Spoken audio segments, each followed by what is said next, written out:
Hello and welcome to today's live at lunch. And how we can navigate our little knocks in life a little bit better.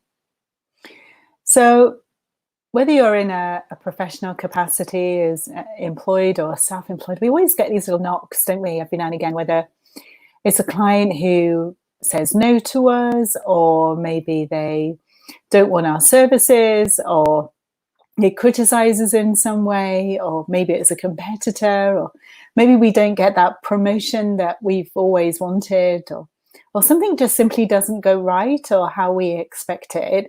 It feels like it's knocked us back, and we talk in terms of going one step forward or two steps back and things like that.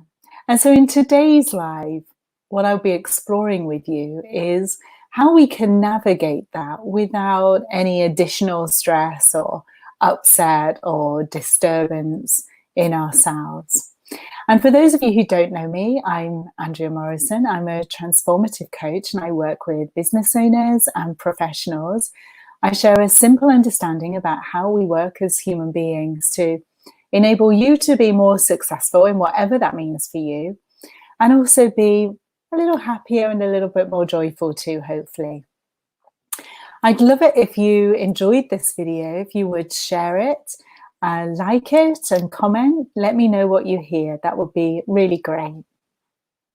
So as I said, in this video, I'm exploring how we can navigate those bumps in the road a little bit better, with a bit more ease and less stress, less upset, less like we really have been knocked.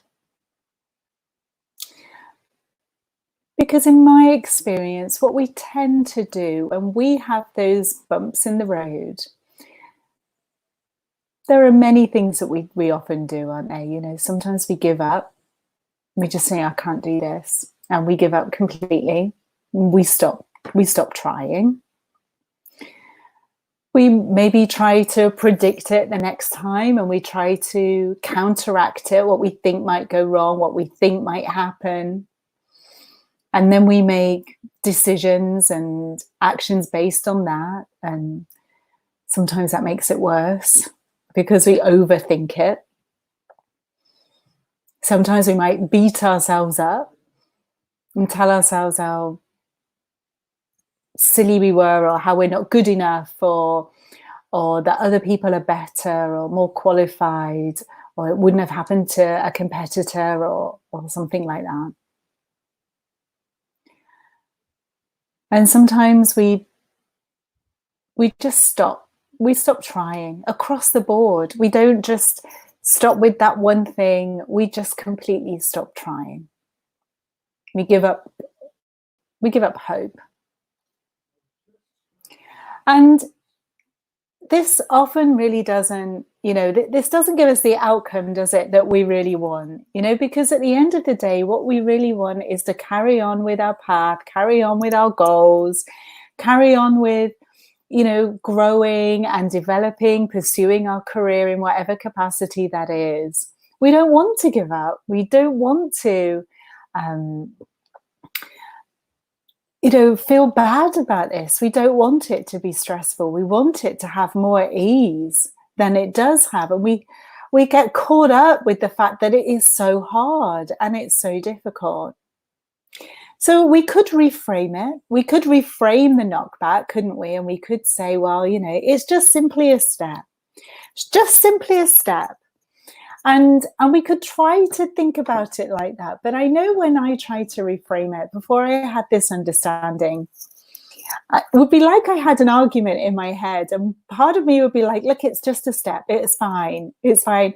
And then my head would go crazy and start beating myself up about it and getting stressed about it and telling me what it all meant. And so that kind of made it a bit noisier in my mind.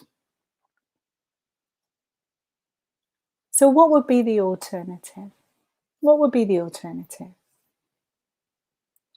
Well, what I began to notice was the thinking that I was doing about the knockback.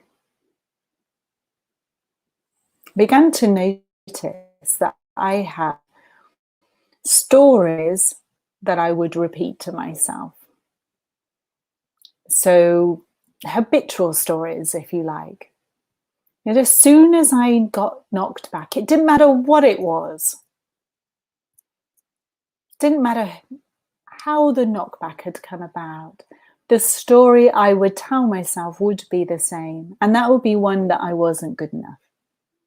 That I always did this, that this always happened to me, that it was always hard, that I shouldn't be doing this, that this wasn't the right path for me.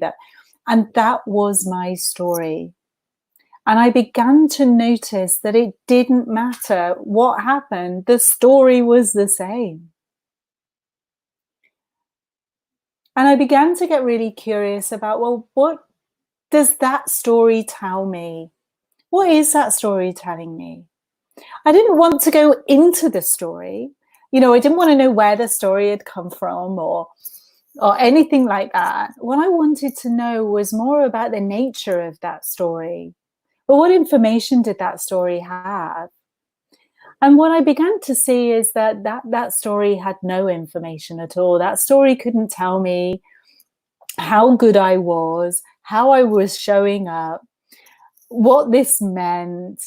It couldn't tell me who I was, whether I was on the right path, whether there was meaning to the fact that it had happened before. In fact, when I sat with it, actually it didn't happen all of the time. It's just that my brain was really good at connecting different times that it had happened and tried to make a pattern. So when I started to look at the nature of that story, I began to see, oh, okay, that story doesn't have any information in it. And then going kind of one step further, if you like, well, what was that story made of? Because, on the face of it, oh, this looked like fact. Yeah, this looked like a truth. Actually, I began to doubt that, and I started to look at the nature and I started to see, oh, it didn't have any information in it. It didn't have anything of any use to it. It was a habitual story that I'd been telling myself for many, many years. And I began to cotton on to that bit. I began to realize, it kind of dawned on me in that kind of, oh, really? That penny dropping kind of way? That, oh, this is thought, right? This is thought, like all the other thoughts that I have in my head, the whole gambit of thoughts that I have. This is no different, right? This is the same thought, the same quality as the thought I have about what am I going to have for tea, yeah? Or the same thought that I have about, oh, wouldn't it be great, like next year, I'm going to really appreciate kind of, going on holiday next year, especially after this one. It's that kind of, it's just made of the same stuff. It's made of the same stuff. Now, because I've done it for so long, right? Because these stories had been in my mind for so long and I had them like on a repeat, yeah? I thought they were different because they felt different. Yeah, they felt really familiar. And if something feels familiar, then it must be more real, right? No, it was simply a thought with the same nature, the same quality about it as every other thought. So what I was ending up with that, oh, I have a story that's on repeat, that has no information in it, and it's the same as every other thought in my head. And so that means I don't need to pay attention to it. I don't need to take any notice of it. Wow, isn't that really good to know that? Well, I thought that was really good to know. I thought it was really good to know. And what I began to see in my kind of everyday when I'm running my business and all of that is that, okay, so I get knocked back. So what? I can put a meaning on that if I want to. I can repeat the stories that I've repeated all the time if I want to. I can create a whole new story about it if I want to. Yeah. And sometimes my mind does. But do you know what? I don't have to pay attention to it. Yeah. I don't have to get sucked in. I don't have to believe it. I don't have to take action on it. I can just know that it's there. And because it's a thought, it will pass like every other single thought in my mind, because it's a thought. It has the same quality. And what I then began to notice is that when I don't pay attention to them, when I don't get sucked in, when I don't nurture them and kind of like have this lovely conversation and engage with them, when I don't do that and they pass by, then often some fresh new thinking will come out. Right? Often I will know what to do. Like I'll know what the next step is. I'll know how to navigate this bump, and it will feel okay, and it will feel grounded, and I'll feel like I've got that kind of innate confidence about it, and it will all be okay. When I'm not in the story about the knockback, I know what to do. And when I follow that, it's like being led through it, if you like, how I can navigate my way around it or over it, or whichever metaphor you want. But that kind of knowing, that knows what to do. And I can notice it because it feels different to me. It has a different quality about it. You know, it feels grounded. It doesn't feel panicky. It doesn't feel like I want to throw all my toys out the pram. It doesn't feel like I want to give up. It just feels good. And that's how we can navigate the knockbacks with absolute ease. So I hope you found that really useful today. I'd love to know how this is landing with you. So do let me know in the comments box below. If you haven't already, if you're watching on Facebook, please like my page. If you're on YouTube, please, if you can subscribe, that's great. And it will let you know when I do my next live, which will be tomorrow lunchtime. So take care and bye-bye for now.